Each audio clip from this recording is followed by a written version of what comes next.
কক্সবাজার পৌরসভার কলাতলী এলাকায় সদ্য নির্মিত একটি গ্যাস পাম্পে বিস্ফোরণ ও অগ্নিকাণ্ডের ঘটনায় অন্তত ১৫ জন দগ্ধ হয়েছেন। তাদের মধ্যে একজনের অবস্থা আশঙ্কাজনক। দগ্ধদের মধ্যে ৬ জনকে কক্সবাজার সদর হাসপাতালে চিকিৎসা দেওয়া হচ্ছে। গুরুতর আহত একজনকে ঢাকায় এবং ৮ জনকে চট্টগ্রাম মেডিকেল কলেজে হাসপাতালে ভর্তি করা হয়েছে। গতকাল রাতে এন আলম নামে সদ্য নির্মিত পাম্পটিতে এই ঘটনা ঘটে। সন্ধ্যা ৭টা থেকে পাম্পটির গ্যাস লিকেজ শুরু হয়।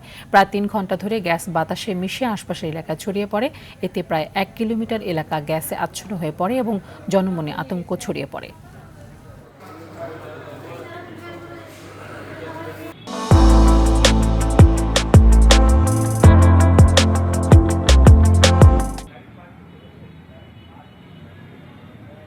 এখানে ডাক্তার এবং যারা সেবায়িক আছে তারা খুব সুন্দর ভালোভাবে এখানে সেবা দিচ্ছে, এটাতে আমরা সন্তুষ্ট।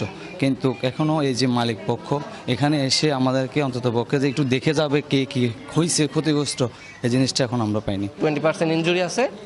এখন আমরা ব্লাড টেস্ট করব, এরপর ডক্টর দেখাবো, দেন কি হয় সেটা বলতে পারবো না এখন।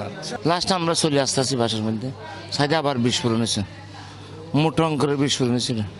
একদম বিস্ফোরণ হয়েছে অনেক দূরে, কিন্তু রোডের উপরে চলে আসে বিস্ফোরণটা, কেউ আনতে পারে নাই। দুইটা ইউনিট এসে আগুন নির্বাপন করে, কিন্তু প্রচুর পরিমাণে গ্যাস রিলিজ হচ্ছিল। গ্যাসটা রিলিজ করা বন্ধ করা যাচ্ছিল না। এটা আশেপাশে গ্যাসটা ছড়িয়ে পড়ে।